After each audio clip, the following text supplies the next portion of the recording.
Hi everybody, welcome back to our last lecture of the semester, and congratulations on getting all the way to the end.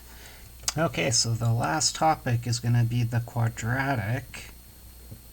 I'm just going to get straight into it here because I'm sure we're all anxious to finish at this point. It's the quadratic formula. Can we use the quadratic formula to solve quadratic equations? Okay, so let's just define what the quadratic formula is. So it just says that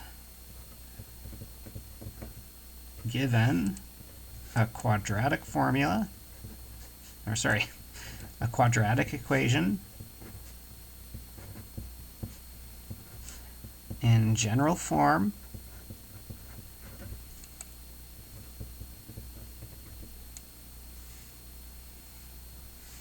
remember the general form is this: ax squared plus bx plus c equals 0. Okay, so given a quadratic equation in general form like so, we can find the roots. We can find the roots of the equation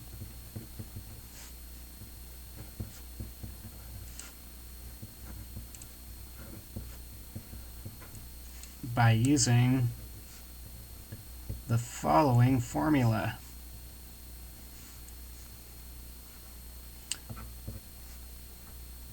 X equals minus b plus or minus the square root of b squared minus 4ac all divided by 2a, 2 times a. Okay, all right, so up to this point we've got two different methods to solve quadratic equations. This will be a third method. The first method was to factor. The second method was to take the square root of both sides. And now this is the third method. And the great thing about the third method is it always works. We can always use this to solve a quadratic equation.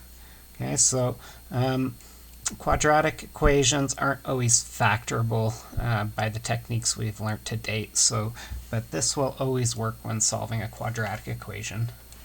Okay, so let's get straight into it. We'll do an example where we factor it and we use the quadratic equation. So let's say I ask you to solve x squared minus 2x minus 3 equals 0. And now again, we'll do our two solutions here. And so the first solution would be to factor this. So we're looking for something that multiplies to minus 3 and adds to minus 2. And that happens to be minus 3 and plus 1. So we get the following factorization.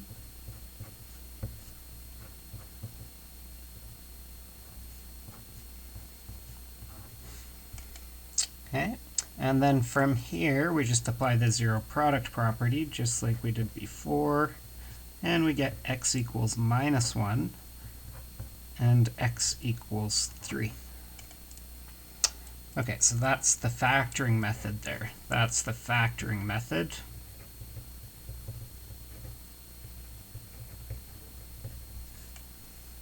And now let's use the quadratic equation. Okay, so the quadratic method, or the quadratic equation method, what will we do? Well, we'll say here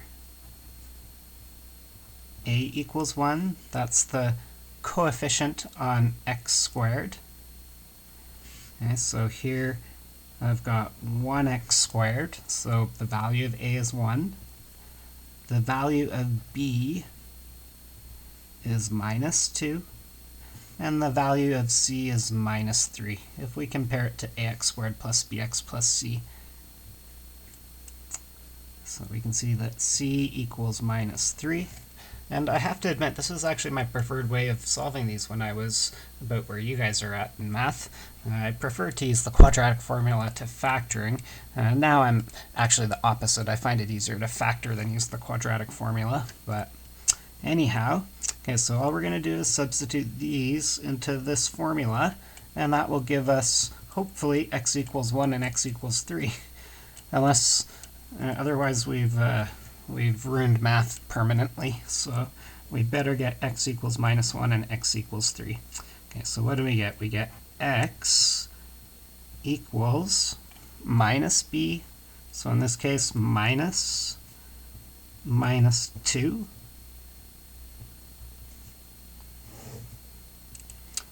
plus or minus the square root of b squared minus 2 squared. Don't forget to wrap that in brackets. You need to square that negative. Minus 4 times a, which is 1, times c, which is minus 3. And this is all divided by 2 times a, which is just 2 times 1.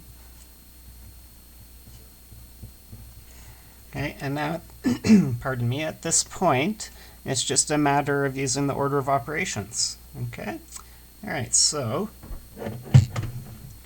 let's use the order of operations here to evaluate this.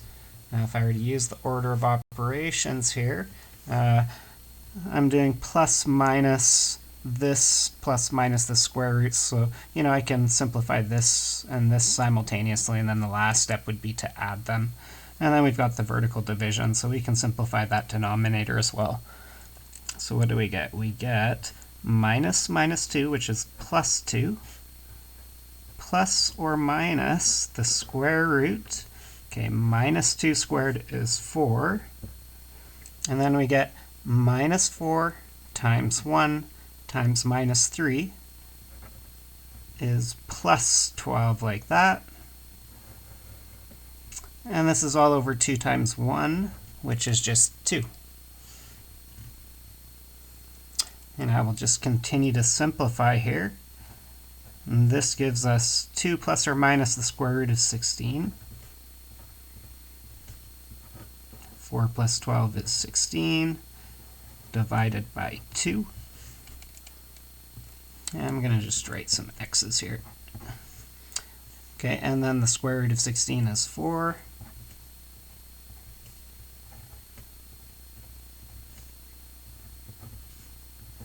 Divided by 2.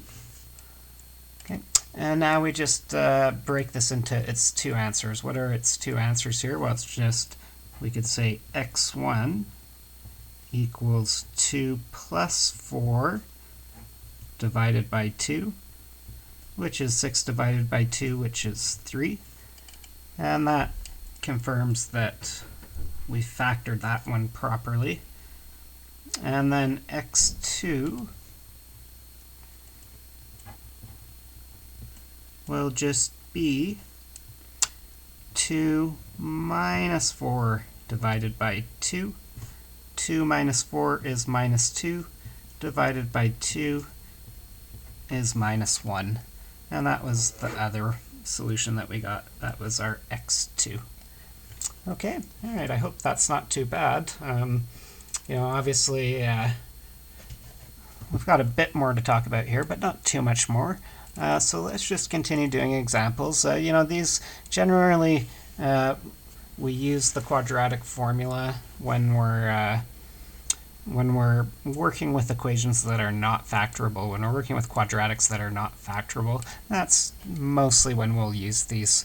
So the answers, we're going to start to see complex roots here in this video, and that's that sort of thing. Okay. One important thing to pay attention to is the part underneath the square root. Okay, it tells you all types of things about the types of answers we're getting. Okay, so let's do another example and we'll come back to that. But maybe just write this down, and then you'll have it as a fingertip reference at that point. Okay. All right, so next example.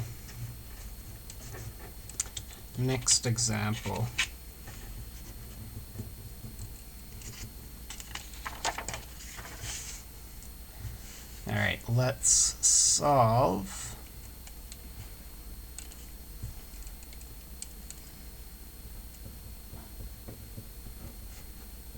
wanted to get more practice with classifying roots here, so this next example, try to recall what the roots are when we're finished.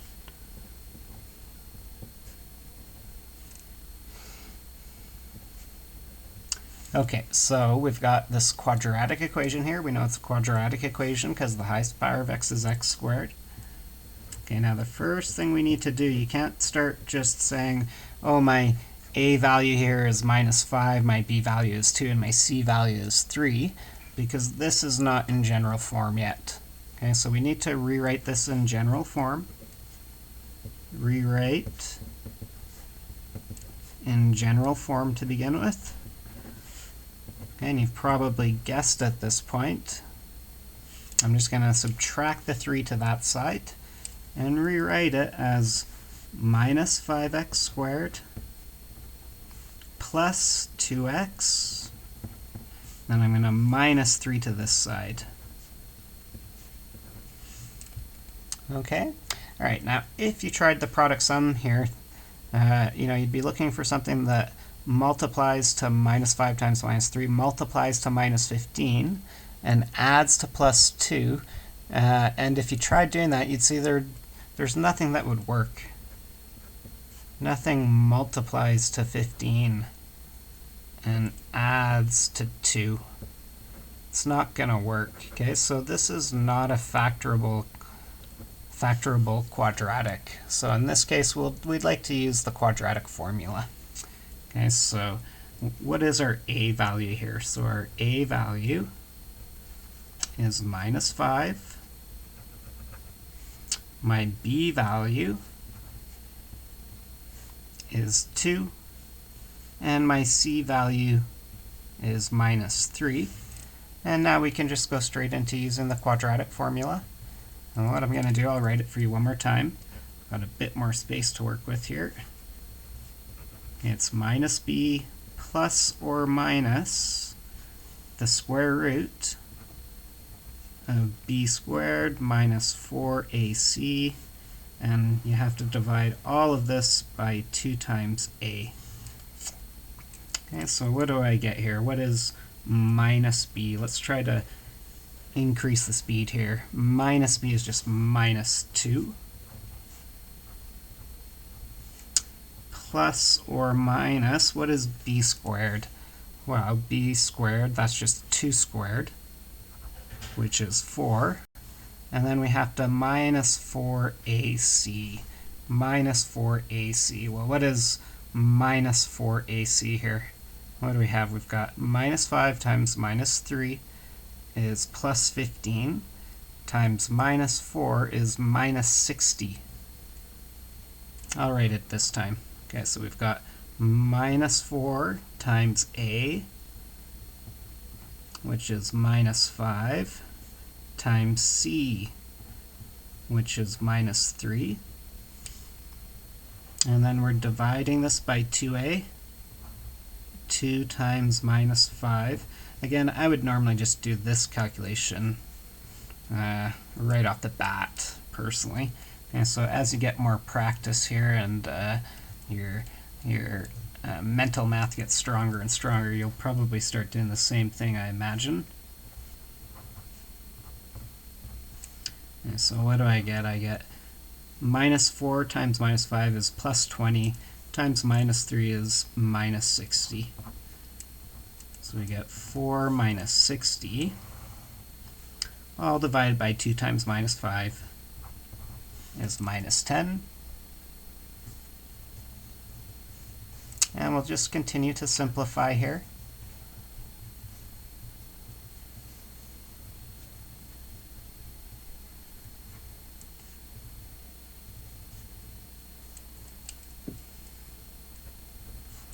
So this gives me -2 plus or minus the square root of 4 minus 60 is -56.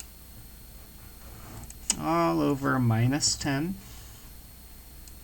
Okay, and now I think at this point, okay, let's do this. Okay, we want to simplify these as much as possible, and this is a common denominator.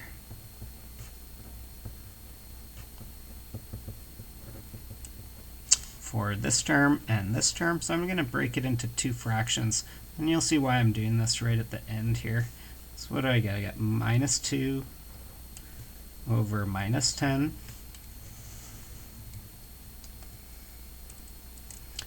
plus or minus the square root of minus 56 all over minus 10.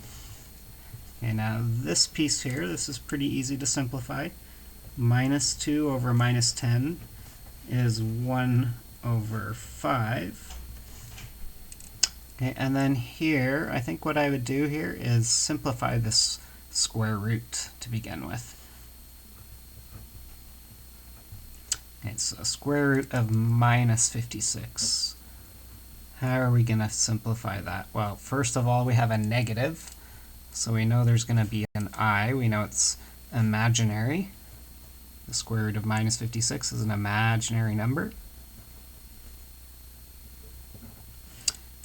Okay, and then it might be difficult to see, but 56 is the same as 8 times 7. Well, I can remove one of the factors of 2 from 8 and attach it to the 7. So that would tell me that 56 is the same as 4 times 14. Remember, we're looking for the factors of 56 that are perfect squares. Okay, and now we can evaluate the square root of 4. So we're just left with I times 2 times the square root of 14, like that. Okay? All right, so altogether I get I times 2 times the square root of 14 over 10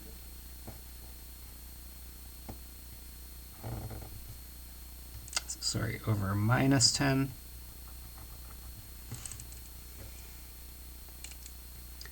Okay, I'm going to move to another piece of paper here.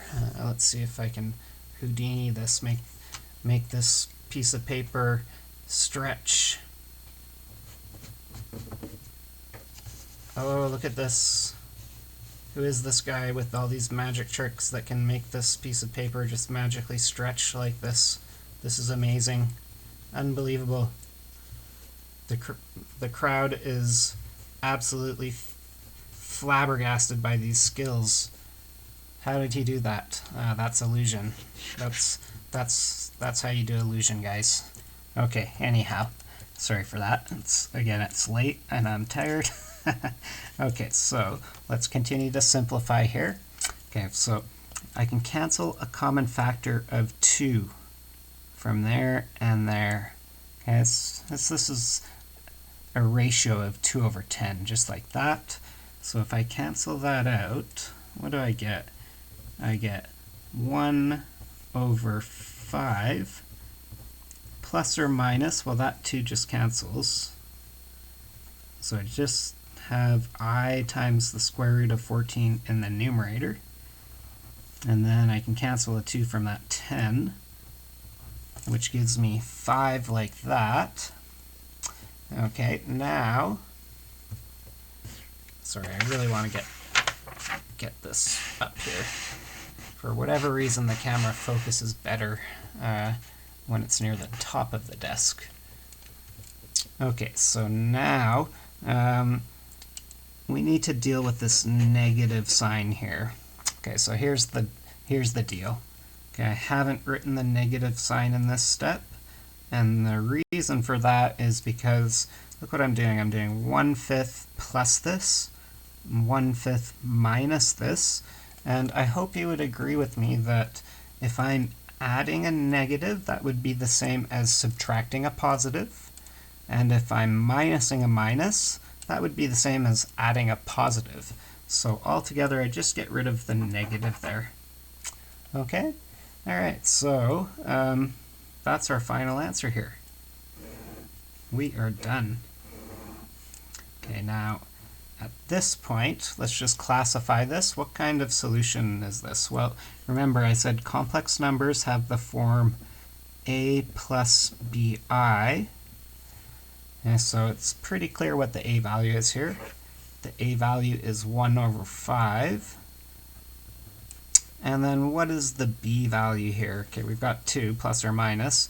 Well, remember the order of multiplication doesn't matter, so I could write this as the square root of 14 over 5 times I, like that. And then you can see that's a real number, right? Remember we said the b value is a real number. Okay, and at this point, we can say for sure that this is, or that these are complex roots.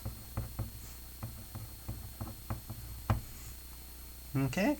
All right, why are they complex roots? What do you think? Well, here's the deal. Okay, the book will go into this quite extensively if you want to read about it, but I'll give you the gist of it here. Let me just move this piece of paper back. Okay, let's see. Well, look what happened here. Okay, we call this piece here the b squared minus 4ac. That's called the discriminant. And the idea is if this is a negative number, well, what do you think? Here we got a negative number. We end up taking the square root of a negative number, and that yields a complex solution, a complex result. Okay? So if you get a negative under the square root, then it's not a real number, obviously, so you end up with a complex result. Okay, let's carry on here. Here, I'll put this back here just momentarily. Bouncing around a little bit here. Okay, next example. I think we'll call this the final example for the semester. And then, I'm going to do some extra office hours for my students, I think, by Google Meets or something like that, if the demand is there. Okay, so let's do this example. Okay, let's solve 3x squared plus 1 equals minus 6x. Minus 6x. Okay. So don't forget to rewrite in general form, which in this case means add 6x to this side. So we get 3x squared plus 6x plus 1 equals 0. Okay, and now we'll just list our a, b, and c values. Here my a value is 3, my b value is 6, and my c value is 1. Okay, and don't be scared of this topic. This one will come up in the next course for sure, so the better you learn it now, the easier the next course will be. Okay, and now we can just go straight into using the quadratic formula. So I get this. X equals minus b plus or minus the square root of b squared minus 4ac, all divided by 2a. And what do I get? Minus b is minus 6 plus or minus the square root of b squared, which is 36, minus 4 times a times c. Minus 4, well, a times c, 3 times 1 is just 3, times minus 4 is minus 12. And this is all divided by 2a. 2 times 1. Oops, sorry. 2a, 2 times 3.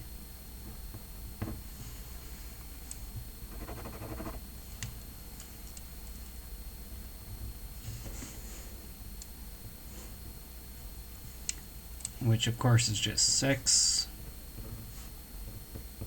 Okay, 36 minus 12 is 24. All over 6. Okay, and again, remember that's a common denominator.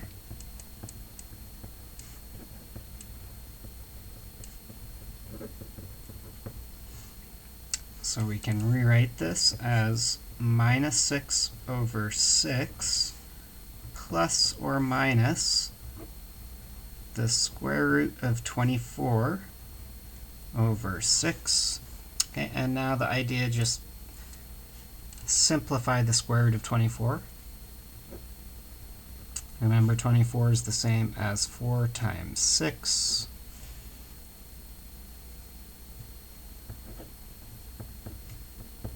And then the square root of 4 is 2. So we're left with 2 root 6. So I'll just replace that with 2 root 6,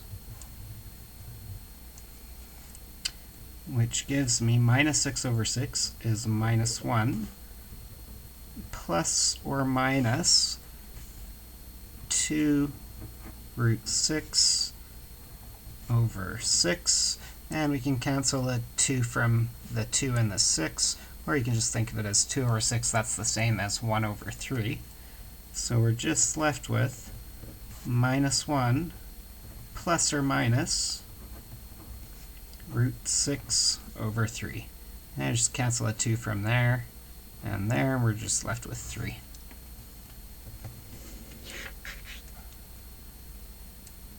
Okay, and what kind of roots are these? Well, these are real and irrational roots. Right, because the square root of minus 6 is an irrational number. Okay, so I think the last comment I'll make here is that, well, why are these real roots? Well, first of all, we get a positive in this, a positive number under our square root, so it's going to be a real result. And then why are they irrational? Well, it's because we're not getting a perfect square root. Okay, all right, so let's just jot down some homework to do. The homework pages will be 434 to 436.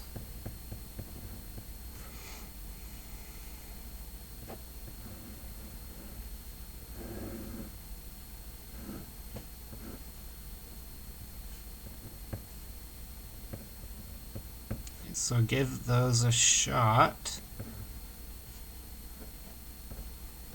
And then obviously for my students, email me if you have questions, and I'm hoping to see you guys for some Google Meets or something like that. I'd like to at least do a final exam review with you guys. So anyways, and if I don't see you, then it was a pleasure meeting all of you. And I wish you all the best of luck in the future, especially in school, of course. Bye for now.